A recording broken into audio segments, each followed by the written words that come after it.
नमस्कार। आज मैं जो आपको बताने जा रहा हूँ वो बहुत इम्पोर्टेंट है आपके लिए और वो है कि कहाँ पे बिज़नेस करना चाहिए। मतलब अगर हम बिज़नेस करने जा रहे हैं तो हमको कहाँ पे बिज़नेस स्टार्ट करना चाहिए। जैसे मान लीजिए अगर हम कानपुर के हैं तो हमें कानपुर में ऐसा कौन-सा बिज़नेस करना चाहिए जो जो हमारे लिए बहुत ही अच्छा हो जाए, हमारे लिए इम्पोर्टेंट हो, हमें मुफ़्त की ब्रांडिंग कराए। तो लेदर है, नो डाउट। अगर हम आगरा में हैं तो हमें करना है किस चीज़ का बिज़नेस करना चाहिए जो हमें मुफ़्त की ब्रांडिंग कराए, तो वो है शूज़ का बिज़नेस।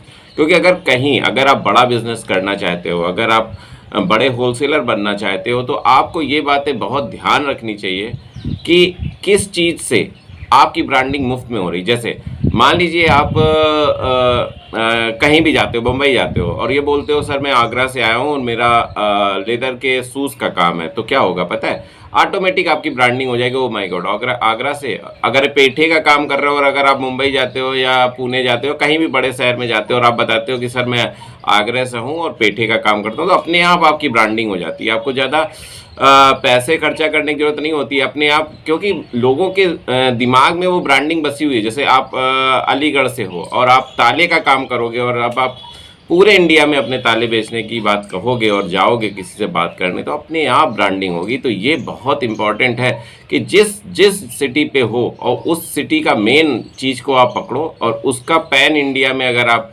काम करते हो, अगर पूरे इंडिया में आप उसको बेचते हो, तो एक होलसेलर बनना बहुत आसान हो जाता है। यही मैं समझाना चाहता हूँ। जैसे इसी को अगर छोटे पॉइंट ऑफ व्यू में देखें कि अगर कोई आपके शहर में एक मार्केट है जो हार्डवेयर की मार्केट है, तो जब आपकी हार्डवेयर की मार्केट है और आप वहाँ चाय की दुकान खोलने की सोचो, तो मतलब मज़ा नहीं आएगा, क्योंकि पब्लिक जो है ना वो हार्डवेयर के लिए आ रही है। तो आप छोटा ही सही लेकिन हार्डवेयर की दुकान ही खोलो, तो धीरे धीरे वो बहुत बड़ी हो जाएगी।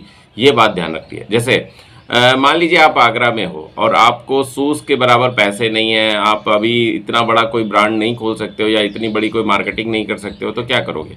तो आप उसके लेस तक बेचने लगो। अगर उस मेन मंडी में अगर आप उसके लेस भी बेचोगे ना, तो एक दिन इतना ब्रॉड हो जाओगे कि आप पूरे शूज़ की बात कर लोगे या पूरा बड़े शोरूम की बात कर सकते हो। बड़े शोरूम की बात कर सकते हो। ये बात बहुत ध्यान रखने की है कि जिस क्षेत्र में आप हो और जिस शहर में रहते हो या जिस मार्केट में आप बिज़नेस करना चाहते हो, मैं छोटे पॉइंट ऑफ व्यू की बात करता हूँ कि अगर आप जिस मार्केट में आप बिज़नेस करना चाहते हो, तो उस मार्केट के हिसाब से आप चलो। कि अगर आप जिस पूरे इंडिया में कोई व्यवसाय करना चाहते हो, तो अपने शहर के हिसाब से चलो।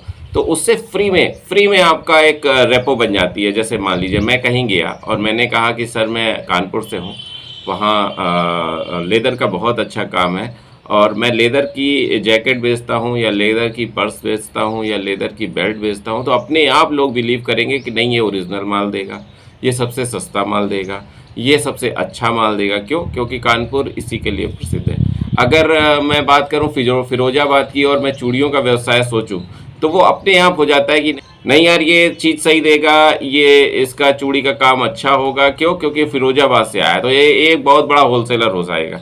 तो ये मैं बात ज़रूर छोटी लग रही होगी, लेकिन ये बहुत इम्पॉर्टेंट है जो बिज़नेस में बहुत बड़ा फ़र्क लाती है। तो आप इस बातों का ध्यान रखिए और इस टाइप से बिज़नेस स्टार्ट कीजिए कि जिस क्षेत्र में है, जिस जगह में है, जिस गली में है, जिस तरह का अगर छोटा करना चाह रहे हैं, तो जिस मार्केट में आप काम स्टार्ट कर रहे हैं उसी मार्केट का कीजिए, भले ही वो छोटे स्तर का कीजिए। लेकिन अगर जैसे आप कॉस्मेटिक्स मार्केट में है, तो आप कॉस्मेटिक्स का कीजिए, छोटे स्तर पे कीजिए, 2-4 प्रोडक्ट लेके कीजिए। लेकिन अगर आप कॉस्मेटिक्स बाज़ार में बैठे हैं और किसी और चीज़ का माल बेचेंगे, तो इतना अच्छा नहीं रहेगा। जल्दी जल्द आपकी ग्रोथ नहीं होगी। मान लीजिए आपने चाय लगा ली या चाय की शॉप खोल ली या रेस्टोरेंट खोल दिया, तो एक लिमिटेड ही स्कोप है उसका आगे बढ़ने का। लेकिन अगर आपने कॉस्मेटिक्स बाज़ार में कॉस्मेटिक की दुकान की भले ही 2 ब्रांड बेचने लगे, तो क्या होगा कि धीरे धीरे आपको बहुत सारे मल्टी ब्रांड बन जाएंगे। बहुत बड़ा स्कोप है, क्योंकि वहाँ ग्राहक उसी नेचर का आ रहा है, उसी के पॉइंट ऑफ व्यू से आ रहा है।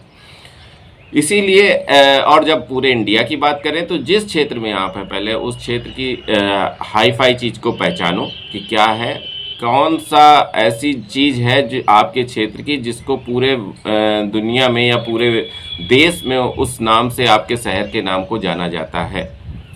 जैसे सूरत है, तो सूरत को साड़ी के नाम से जाना जाता है, कुर्ती के नाम से जाना जाता है, हीरे के नाम से जाना। जब इन चीज़ों का आप व्यापार करोगे तो अपने आप आपकी ब्रांडिंग होगी। कानपुर है तो लेदर की, दिल्ली है अगर आप सदर बाज़ार बताओगे तो आपका अपने आप लोग समझ जाएंगे कि यार नहीं यार ये मतलब आर्टिफिशियल या कॉस्मेटिक आइटम का हो सकता है।